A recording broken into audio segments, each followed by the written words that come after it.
lessons from the trenches. My name is Ron Appolonia. I'm going to be facilitating here today. I am a senior facilitator at Sales for Life, and very, very happy to be coordinating this chat with Michael Pedone and Gabe Larsen. And I'm going to turn it over to you, gentlemen, to introduce yourselves. Just let everyone know what you're doing so that they can understand the context. Michael, do you want to take over? Sure, I'll take a quick second. Hi, everybody. My name is Michael Pedone. I've been a straight commission sales rep, inside sales rep for over 20 years, built and sold companies, and now I run a company that does online inside sales training. So I basically teach people how to pick up the phone, use email, use LinkedIn to go ahead and close deals. We do all the training online, and I'm happy to be here today with some of my good friends. Awesome. And Gabe? Yeah, glad to be here. Always love working with Sales for Life. So Gabe Larsen from InsideSales.com. InsideSales.com is a leader in sales acceleration technology. Now, I have an interesting role at Inside Sales. I run what we call Inside Sales Labs. Inside Sales Labs is our research and best practice arm. And so my team and I are trying to lead the industry on thought leadership around best practices, all focused on sales acceleration. Awesome. I'm only going to call BS on one of those things you said, Gabe. You said you're happy to be here. Just for everyone on the conference, Gabe is in Hawaii right now, so I'm absolutely sure you'd rather be walking around the beach, but we really appreciate you guys being here. So let's look, we've only got 30 minutes here. Let's launch right off into the first question. Where do you think that digital transformation begins? Is it something like a top-down initiative? Is it something that comes from a groundswell? What do you think? Let's start off with you, Michael. Well, actually, I want to defer to Gabe. I think he's been doing this a little bit more than I have. And I want to hear his input first. Right. Oh, I like this. I see how this is going to be. Good play, Michael. You know, when it comes to digital transformation, my belief is, you know, you can certainly play around at the bottom. You can have some reps do it, but if you're serious about any strategy, especially in the spaces we're going to be talking about today with some of the buzzwords around social selling and account-based sales and AI, you've got to have an executive sponsor. You've got to have that leadership team bought in and ready to go. And so if I went into an organization and we were talking digital transformation, I'd go right to the top. I'd go right to that executive sponsor. You've got to get that executive sponsor in place. And then I'm a big believer you want top, middle, and bottom. So once that executive sponsor is in place, I call it a governance structure. You've got to get a management facilitated operation that's going to initiate all the actions that are going to take place. It's not enough just to have an executive sponsor. Let's get the exec sponsor with a governance structure where you're going to have a project lead, and then at the bottom, and I think this is where people get a little bit confused. They believe what I call a speed team. So I got an executive sponsor, a governance structure, and then a speed team. And I want to get into this just a little bit more later, but rather than just having a couple random people start the initiative, if you've got a structured approach with this speed team that is a group of power users separated from the rest of the group, initiating these activities, showing success, boom, I got top, middle, and bottom. I'm now ready to blast that to the rest of the organization. That's the way I'd structure a full-blown initiative, and I'll touch on that a little bit later, but I think you got to go top down. I think you got to. Yeah, and I'll just second in that. One of the things I see that companies have a hard time with is they don't give it the attention it deserves. Let's just take social media, for example. A lot of times the top will just think that, well, I can hire an intern to do that, or it's just a little bit of Facebooking or a little bit of Twittering. I can hire somebody out of college to do a little bit, and they don't really even give them the training that they need. They don't give them the direction that they need, or they don't give them the latitude they need, or hire the right people that have the experience in doing that. So you definitely have to have the, buy-in from the top. Whether you can have buy-in from the top and to where they're going to be hands-off as long as they trust the person that they're hiring, or they might want to be hands-on, but they definitely have to be committed 100% to have it done and not just have it like, oh, that's a nice to have, sure, do a little Facebooking, do a little selling or social selling and expect great results. You're really going to have a strategy in place. Yeah, Michael, I'm sorry, I want to jump in here. Well, why do you think, I mean, we go on the road a lot. What is it because social selling is a lot of people don't consider it a strategy? Is it because that senior leaders don't get behind it? Is it because what is it that makes people just not get behind these types of things? Me personally, there's a couple of things. First of all, is I think, well, if a CEO of a, especially, I mean, maybe 6 months, even a year ago, I think more people are getting on it now, right? They're really starting to catch on. But for those that are still lagging a little bit, they're not seeing the value there. I can go on Facebook, I can go ahead and tweet for a second or so.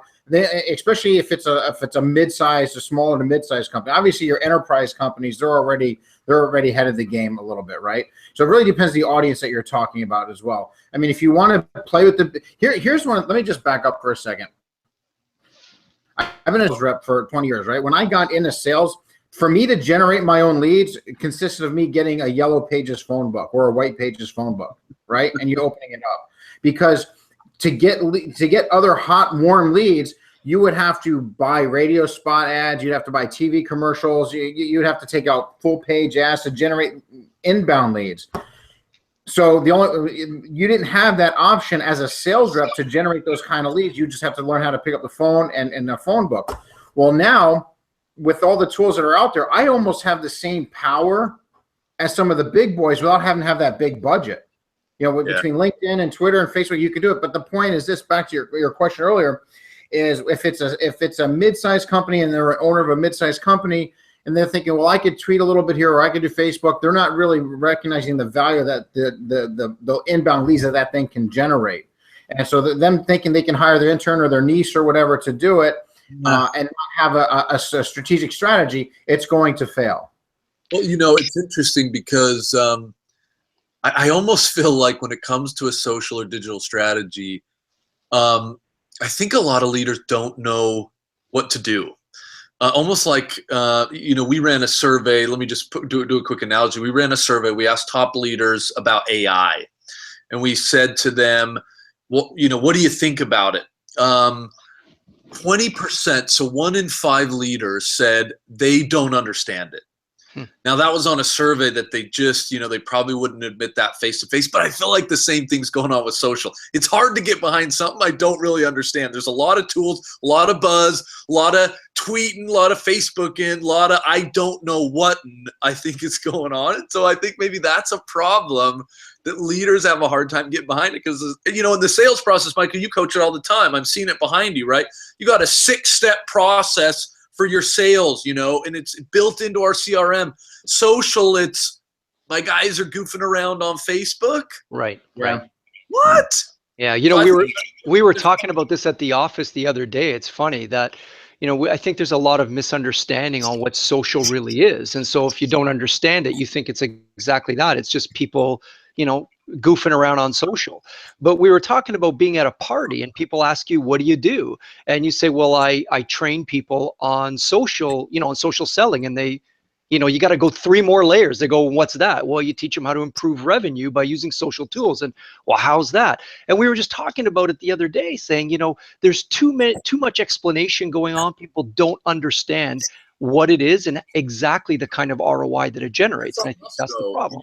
I think that's on, as thought leaders in the industry, I'm kicking myself because I know that's a problem. And we've got to do better than at solidifying a board like Michael has behind him. I mean, we got to get a simple 6-step process. We got to get it integrated into CRM. A lot of social tools still aren't integrated into CRM. Can't see it, can't use it. So that's a little bit on us, I think, but I think it's a big problem. Here's the other thing too, and this is going to sound odd coming from somebody who's supposed to be quote unquote in sales training, right? But I actually, over the past 2 months, I've deleted my Facebook off my phone and everything. I'm having the best 2 months I've had in a while. I'm actually not messing around on that stuff, right? I'm actually focused on what my tasks I need to be doing, things of that nature. Does that mean Facebook doesn't work and not generate leads? Absolutely not. One of the biggest things that I think the mistakes that leaders have to leading companies is that the buzzwords are coming at you so fast, right? Like the hottest one now is ABM, right? Account-based marketing. First of all, it's not new.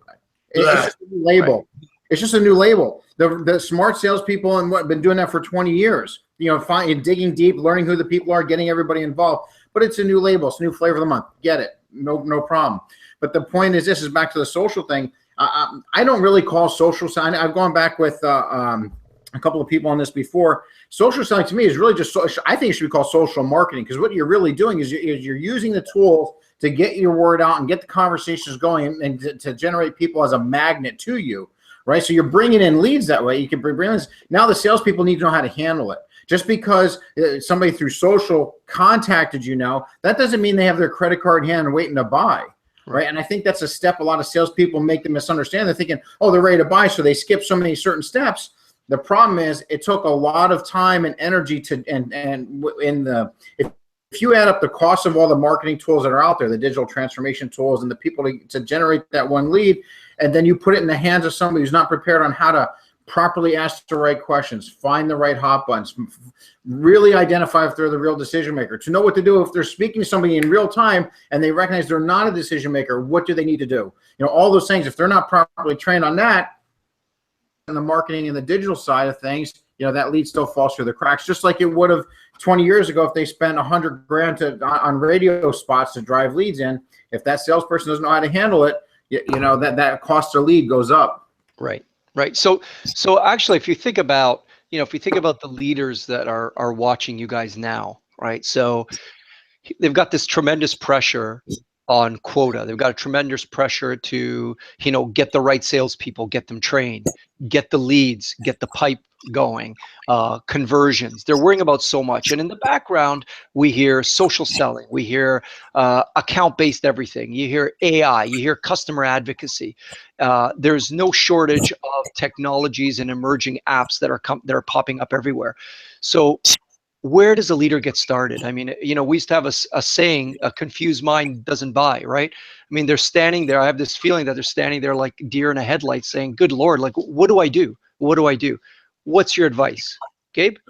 Yeah, I mean, I think it's really true, Michael. I was at a company, this wasn't too long, this is probably just in the last month or two. We were just reviewing some numbers in their mid-market segment with all costs included, right? Technologies, some of these tactic or strategies they're doing.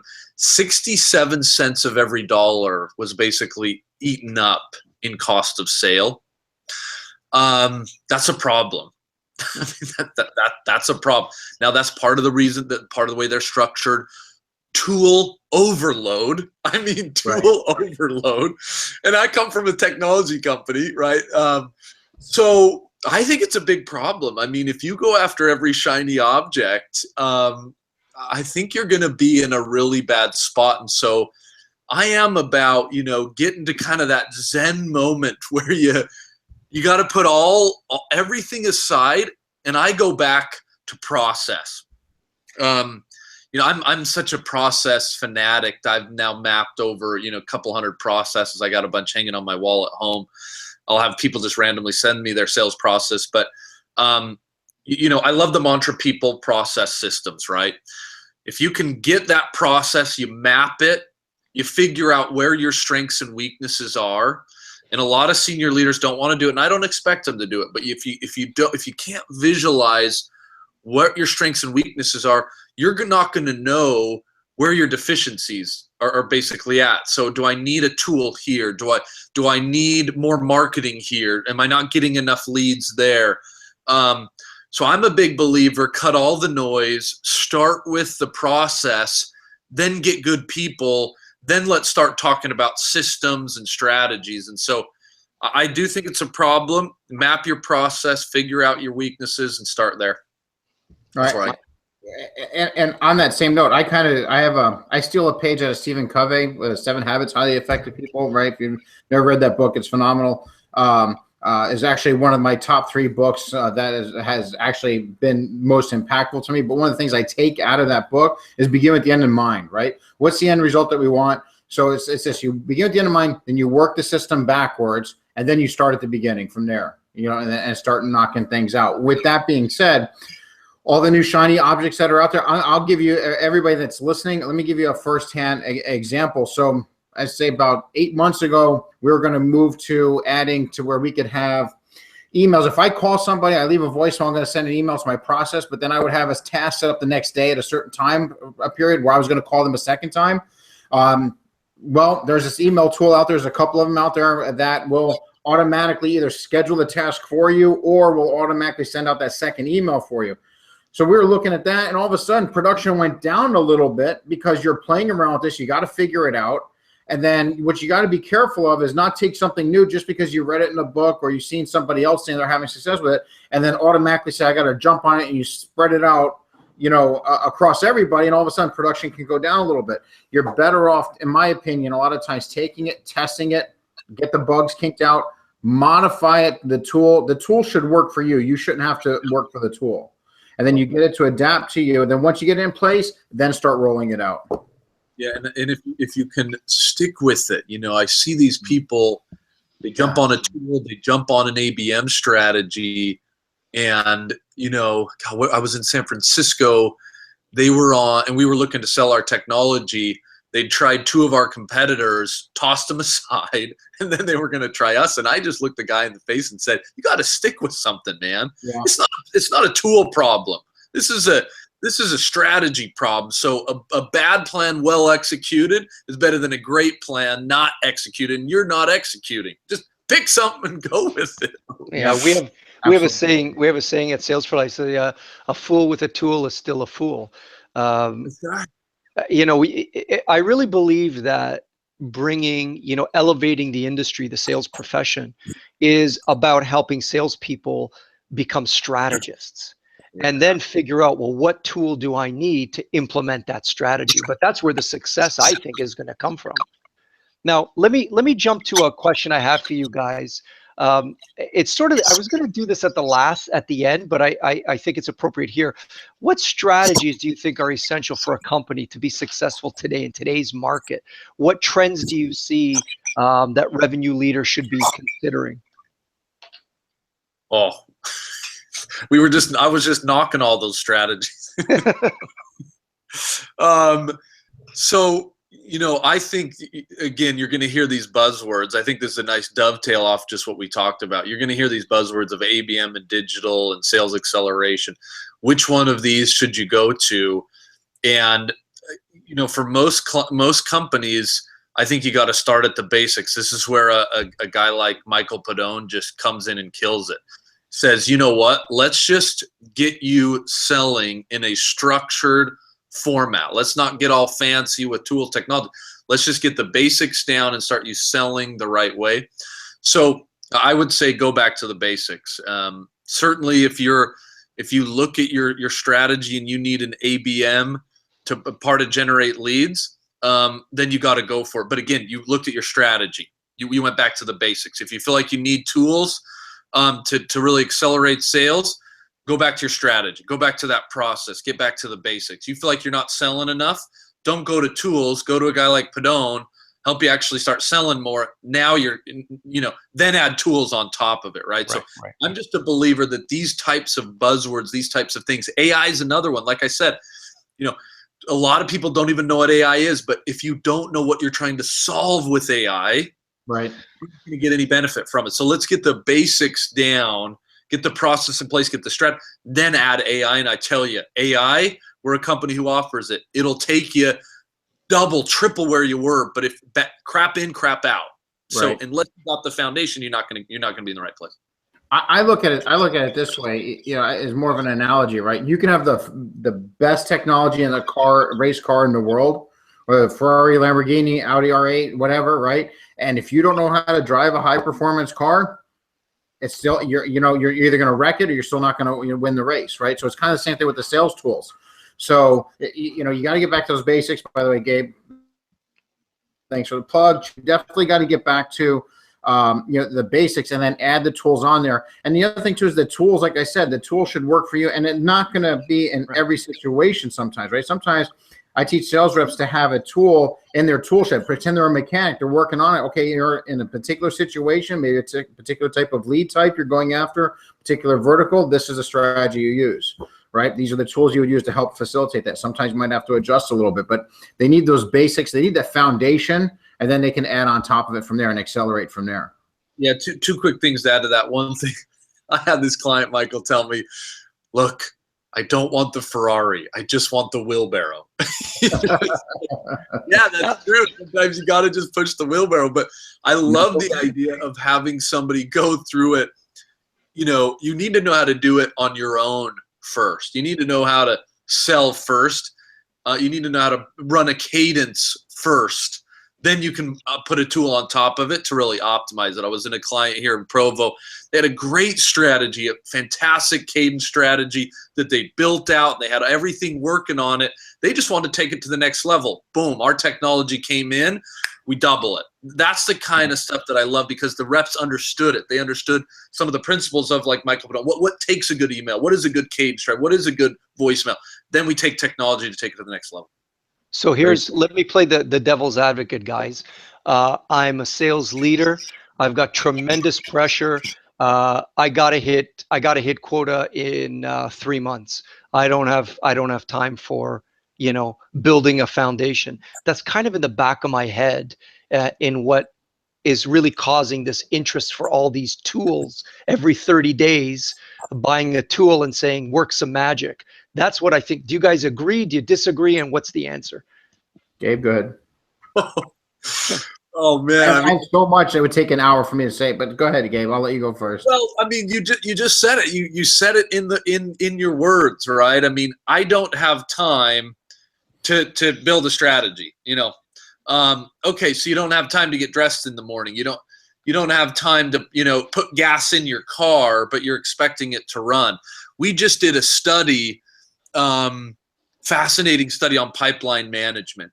We all know the hockey stick effect that we do at the end of the month or end of the quarter, right? Where we just shove deals, we pull them forward, we force deals. We studied 151 companies, 9.8 million sales opportunities, and found that the average company was losing $98 million due to crappy end of month behaviors, end of quarter behaviors. I saw that report. It was a great report. Yeah, I bring that up because it's that type of mentality. What do you mean you don't have time? What do you mean? If you fix your end of month strategies, you come up with better strategies for the end of the month. I can't hit my number, Gabe. Well, you're losing $98 million every month and quarter. What do you mean? I can't hit my number, Gabe. Excuse me? You're losing $98 million on average every month or quarter. If you just take a step back and I'm not expecting a 2-year plan, right? I'm expecting an attitude of testing and iteration. So I think your question is fair. A lot of leaders don't have time to do a lot of stuff, but they do have time to test. So you know what? Take time to test a social strategy and see if it works. Take time to test the digital strategy. Take time to test something new. And if it works, continue with it. But you're right. Don't spend 6 months. Don't spend 2 years coming up with strategies. Take an iterative approach, but you certainly have to have a strategy. You can't just expect other people to do it or tools to save you. It's not going to work. Look, if I may hop in here, my immediate reaction to somebody, if they said that to me, I said, well, you don't have a time problem. You have a problem recognition problem.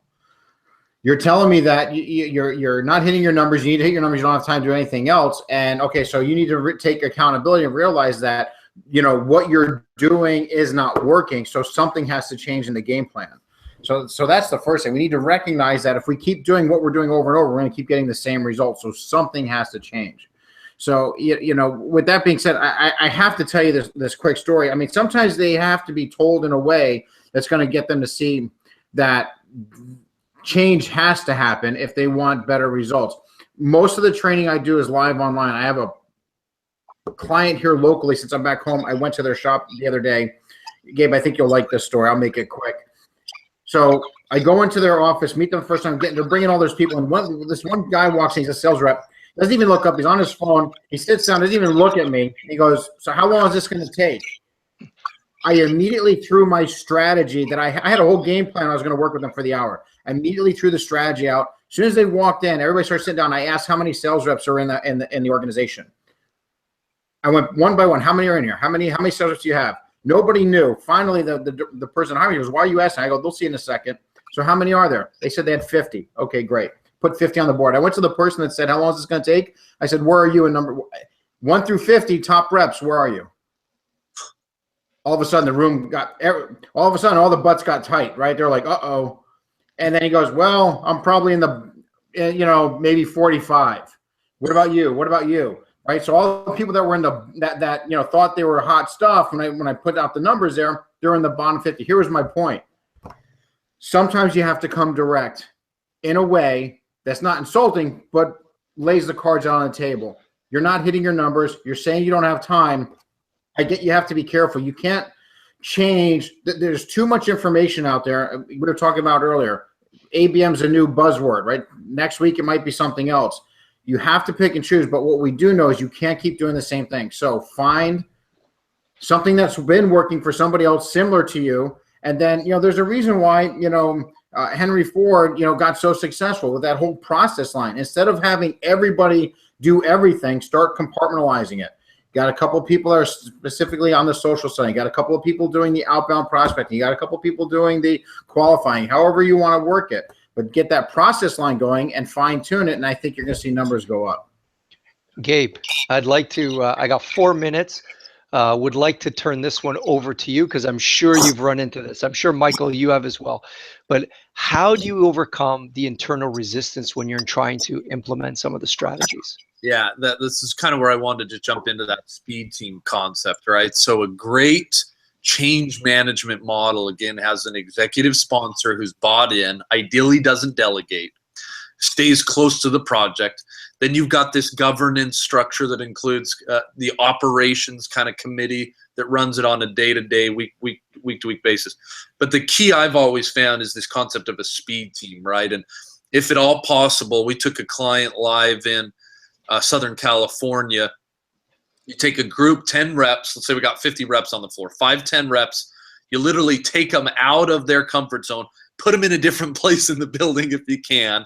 And then you got to brainwash them. You get them doing your thing, your way, running it, your system. They start getting some traction. They start hitting some different numbers. At lunch, they start to tell some of the other people, the other 40 reps, what's going on. For sales reps, the proof is in the pudding. Absolutely. As a millennial, I'm on the very end of the millennial train. I don't care if you're a leader. I don't care what you tell me to do. I don't care about anything. I care about results. So don't think you can shove something down my throat.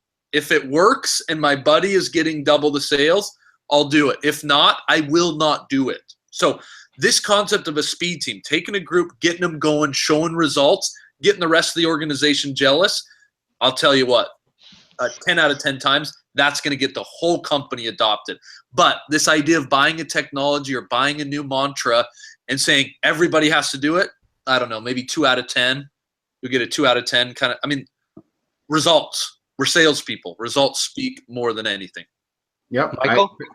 Listen, I couldn't agree more. And sometimes with salespeople, it's more like if they're on the invite list to do something else, rather than telling them they have to do something, they just listen. A lot of times, we have big egos. We all think we're the best salespeople in the world. A lot of times, and we want to do things a certain way. But the bottom line is, if you're not hitting your numbers, you have to be the type of salesperson to go, what do I need to do differently? But with that being said, from a management standpoint, especially if you have a larger team, you come in and you tell a bunch of people they have to change something, they might not want to do it. You start going, you start calling people in one at a time, having meetings. Next thing you know, everybody's going, what's going on? I got invited to try this new thing. I'm going to be doing this. Oh, I want to do that too. Well, then they start coming to you. Now you just have to do it. You might have to do it that way sometimes. It's definitely a better way to go about it. Yep. I think this too many organizations, I think it's kind of what you were indicating at first. I'm a leader. I don't have time. I need something quick. I buy a technology. I say, use it, or here's a new strategy, use it. And then it's not working. It's just, these reps are too smart. If it's not really helping them, if we didn't do it the right way, I think they'll organ rejection. They'll refuse it. Very Michael, nice. we have 1 minute left. I'm going to give you the last word.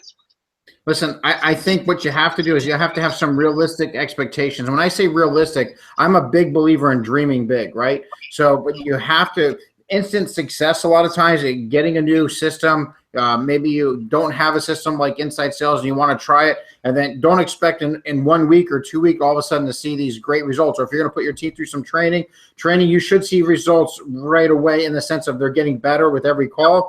But, you know, to expect them to have, listen, if you're not, how do I want to say this? If you're not putting in the proper work, yeah, you can't expect to get the results. You have to make sure the right things are being done. Well said. And like you said, like Gabe said earlier, you got to stick with it and then make the adjustments as necessary. And seek out others, seek out people who've already been there and have been proven leaders in that to help you. That's worth its weight in gold. Sometimes you can get it for free. Sometimes you might have to pay for it, but it's out there.